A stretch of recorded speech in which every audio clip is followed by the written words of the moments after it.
ሰላም አለይኩም ወራህመቱላሂ ወበረካቱ። ውድና የተከበራችሁ የዩቲዩብ ተከታታዮቼ ዛሬ ደስ ብሎኛል። ደስታዬን ላካፍላችሁ ብዬ ነው። ደስ ያለኝ ምን መሰላችሁ? ልጄ በቁርአን ሐፍዛ ተመርቃለች። በዚህ መልኩ ያው እንግዲህ ለምርቃቷ ዳቦ ጋገሩላት፣ ፈንዲሻ፣ ኩኪዝ ምናምን የተለያየ ነገር አድርገውላታል ቤተሰቦቿ። ይሄው እያያችሁ ነው። ዳቦ ምናምን ውጭ ላይ ግቢ ላይ ነው የሚጋገረው ምናምን የሚዘጋጀው ከግቢ ጋር ማለት ነው።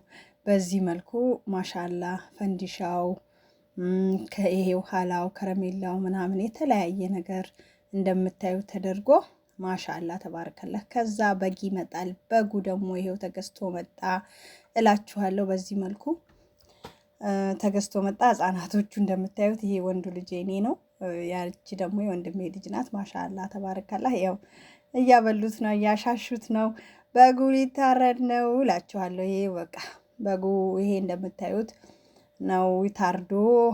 ይሄን ሀላውን ወስደው ከጨረሱ በኋላ መስጊድ ከጓደኞቻቸው ተመርቀው ይሄን ሀላውንና ዳቦውን አብልተው ከመጡ በኋላ ደግሞ ከጓደኞቻቸው ጋር ፈታ ብለው ከመጡ ደስ ብሏቸው ከቆዩ በኋላ እንትን ይደረጋል ማለት ነው። በጉ ይታረዳል። በጉ ታርዶ ተጠብቶ ምናምን ይሰራል ማለት ነው። ለቤተሰብ እንኳን ደስ ያላችሁ። አሁን በጉ ታረደ። ይታረድና እንደምታዩት ሀላውን በልተው ከመጡ በኋላ ቤተሰብ ያው ሰርቶ ምናምን አቁላልቶ የተለያየ ነገር አድርጎ እንዲበላ ይቀርባል። ደስ ደስ ነው። እውነት ለመናገር ማወራው ሁሉ እስኪጠፋብኝ ደስ ብሎኛል። ልጄ ተመርቃልኛል። መብሩክ በሉኝ እና ደግሞ ማሻላ ማሻላ በሉ።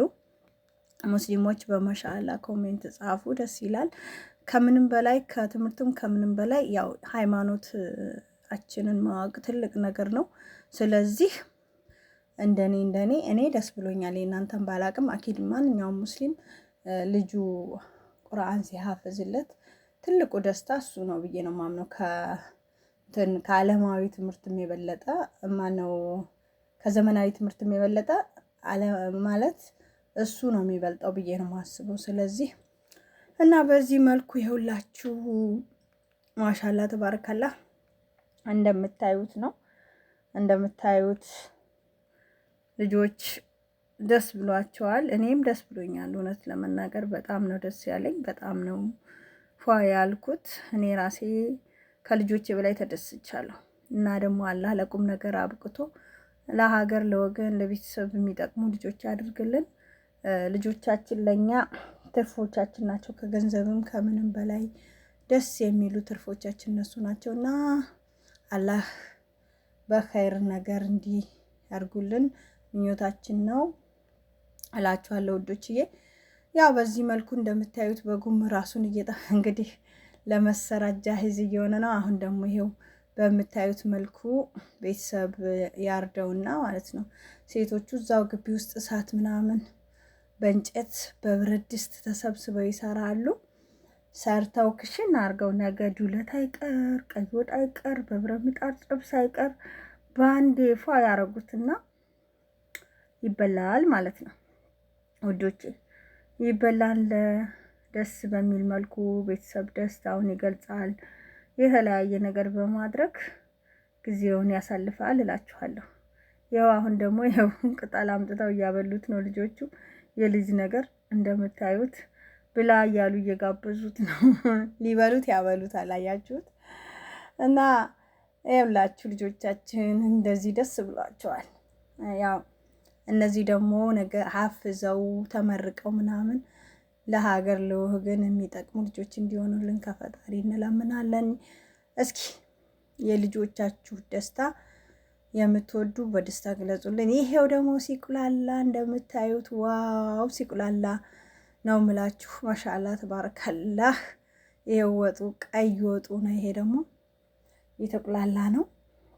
ማሻአላ ቁሌቱ እየተቁላላ ነው። ስጋው ምናምን ማለት ነው። በዚህ መልኩ ተቁላልቶ ይቀርብና ይበላል እላችኋለሁ። ማሻአላ ተባረካላህ። እጅግ ነው ደስ የሚለው። ይሄውላችሁ እና በዚህ መልኩ እያቁላሉ ነው። አልጫ ቀይ ወጥ እንደገና የብረት ምጣድ ጥብስ ይሰራል። ቤት ዘመዱ ማሻላ ብዙ ስለሆነ እኛ ፋሚሊያችን ብዙ ነው አዲስ አበባ።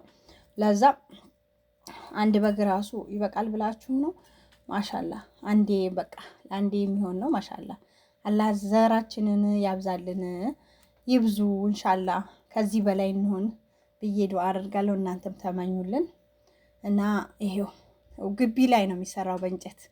ይሄ ያላማ የናፈቀው ሰው አለ። ይሄው እያቁላሉ ነው ቤተሰቦቼ፣ እያቁላሉ ነው አልጫ ቀይ ወጥ እና ምን ትላላችሁ? የወርዱ ገባበት አልጫ እየተቁላላ ነው። እርግጠኛ ነኝ ነገ ደግሞ ተሰርቶ አልቆ ምናምን ታዩታላችሁ ማለት ነው። ፏ ብሎ ተሰርቶ ሲያልቅ ተዘጋጅቶ ግቢው ምናምን ሲበላ ምናምን አሳያችኋለሁ። ፋሚሊዎቼ፣ ልጆቼ፣ የወንድሜ ልጆች፣ እህቶቼ ልጆች ይመጣሉ። አሁንም ቤት ናቸው በነገራችን ላይ ግማሾቹ እና ነገ ታዩዋቸዋላችሁ። ደግሞ በሰፊው አሳያችኋለሁ። ትወዷቸዋላችሁ። እነዚህ ሁሉ ደግሞ ሀፍዘው ማሻአላ የእነሱን በተራ በተራ የምንበላ ያድርገን። ብዙዎቹንም በልተናል። አሁንም እየበላን ነው። ደግሞ የሰው ልጅ መደገስ ያለበት ለሰርግ ብቻ አይደለም፣ ወይም ደግሞ ለሆያ ሆዬ ብቻ አይደለም። ለቁርአን ነው የመጀመሪያው። ለእኛ ሙስሊሞች ለቁርአን ነው መደገስም። በግማረድ ካለብን በቃ የሆነ አላለም ፏ ማለት መደሰት ያለብን ልጆቻችን ቁርአን ሲሐፍዙ የመጀመሪያው ደስታችን እሱ ነው መሆን ያለበት ብዬ አምናለሁ። ይኸው እንደምታዩት እየሰሩ ነው። ግቢ ላይ ነው የሚሰሩት። ግቢውም አላለቀም። ያው በጉንም ይዘው ቀረቡ። እናቴ የፈረደበት በግ ልጆቹ በቃ ያሹታል፣ ምን ይሉታል፣ ያንገላቱታል። ፈረደበት እላችኋለሁ። ይሄው በዚህ መልኩ ይሄን ይመስል ነበረ ውዶችዬ። በጣም ደስ የሚል ጊዜ ነበረ። ወዳችኋለሁ፣ አክብራችኋለሁ። መልካም ምኞታችሁን ተመኙልኝ ለልጆቼም ሆነ ለወንድሜ ለእህት ልጆቼ። ባይ ባይ። ሰላም አለይኩም።